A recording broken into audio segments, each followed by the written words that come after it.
Bureau chief हमारे बिहार से अंजनी पांडे जी भी जुड़ गए हैं। अंजनी जी, ओबीसी आरक्षण के खिलाफ याचिका पर सुप्रीम कोर्ट में आज सुनवाई है, क्योंकि नीतीश सरकार ने सुप्रीम कोर्ट का दरवाजा खटखटाया है। इससे पहले हमने देखा कि पटना हाई कोर्ट ने इसे खारिज किया था, आरक्षण बढ़ाने के फैसले को, जिसके बाद अब नीतीश सरकार जो है वो सुप्रीम कोर्ट पहुंच चुके हैं। मामले में क्या अपडेट है, क्या कुछ पूरी जानकारी है आपके पास, बताइए सबसे पहले अपडेट।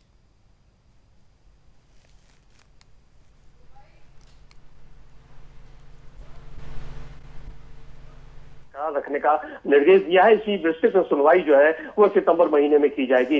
लेकिन जिस तरीके से आरक्षण की सीमा बढ़ाई गई है, 50% से 65% किया गया है, वह जो जातीय सर्वेक्षण किया गया था, उस जातीय सर्वेक्षण के आधार पर जो है वह यह 15% जो है वह बढ़ाने का फैसला लिया गया था, जिसको कि राज्य सरकार ने लागू किया था। लेकिन उसके आधार पर फिर हाईकोर्ट में जो है वह याचिका दायर की गई इस जो दायरा बढ़ाया गया उसके खिलाफ, क्योंकि 50% से ज्यादा जो दायरा वह नहीं बढ़ाया जा सकता है। 10% EWS को लेकर के, जिसे सुप्रीम कोर्ट की भी मुहर लग चुकी है। लेकिन अब जिस तरीके से 15% बढ़ा दिया गया था, तो कुल जो आरक्षण की सीमा थी वह 75% हो गया, जब 10% EWS को भी, यानी आर्थिक रूप से पीछे पन को भी यदि जोड़ दिया जाता है तो इसको लेकर के हाईकोर्ट में चुनौती दी गई थी। और 20 जून को हाईकोर्ट ने यह निर्देश दिया कि जो फैसला था राज्य सरकार का, वह फैसला को रद्द कर दिया और उसके खिलाफ जो है वह 2 जुलाई को जो है वह राज्य सरकार जो है सुप्रीम कोर्ट में गई थी, जिसके आज सुनवाई भी हुई। लेकिन इस सुनवाई के दौरान जो है तो फिलहाल जो सुप्रीम कोर्ट है, उस सुप्रीम कोर्ट ने आदेश दिया है कि जो हाई कोर्ट का जो फैसला है रद्द करने का, यह 65% आरक्षण का, वह फैसला जो है वह मान्य है और वह रद्द करने को जो है वह स्वीकृति प्रदान की। यानी अभी तक जो हाईकोर्ट का जो फैसला है, वह हाईकोर्ट का फैसला जो रद्द करने का है 65% आरक्षण, वह बरकरार रहेगा। और फिर इसकी विस्तृत सुनवाई जो है वो सितंबर महीने में होगी। तब फिर सुप्रीम कोर्ट पर नजर रहेगी कि सुप्रीम कोर्ट का आखिरकार अंतिम डिसीजन जो है वह क्या होता है। लेकिन इस मुद्दे को लेकर के यदि देखें तो मानसून सत्र जो अभी समाप्त हुआ है पिछले शुक्रवार को, इन 5 दिन जो पिछले सोमवार से लेकर के शुक्रवार तक चला है, इन सभी दिनों में जो है वह आरक्षण के मुद्दे को लेकर के विपक्ष जो है राज्य सरकार पर हमलावर रहा है। और दोनों सदनों में, चाहे वह विधानसभा की बात करें, विधान परिषद की बात करें, दोनों सदनों में विपक्ष जो है लगातार हंगामा करता रहा और सदन की कार्रवाई इससे जो है वह बाधित होती रही।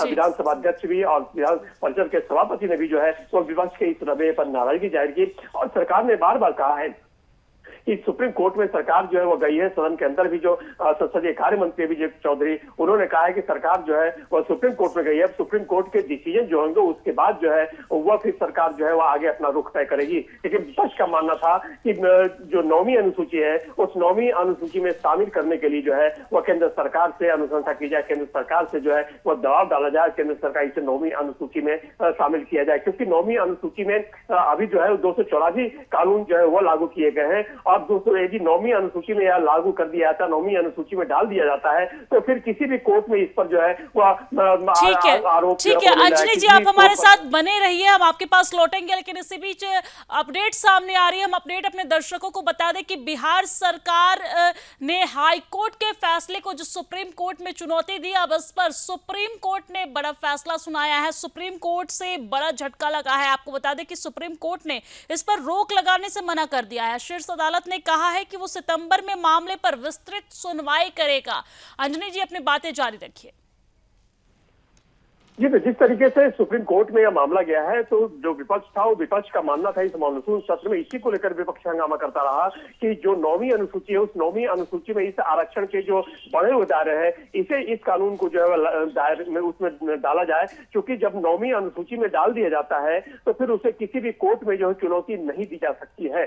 और यही वजह है कि विपक्ष लगातार जो है वह यह मांग करता रहा है कि सरकार जो है वह सुप्रीम कोर्ट के फैसले के इंतजार में न रहे और इसके जो है वह अनुशंसा की जाए, इसको जो है वह 9वीं अनुसूची में जो है वह डाल दिया जाए। हालांकि राज्य सरकार का यह मानना है कि 9वीं अनुसूची के लिए भी जो प्रस्ताव है वो प्रस्ताव पारित कर दिया गया और केंद्र सरकार के पास भेज दिया गया है। अब निगाहें जो है वह सुप्रीम कोर्ट पर होंगी। लेकिन आज इस तरीके से सुप्रीम कोर्ट का फैसला आया है, उससे अब सितंबर तक इंतजार करना पड़ेगा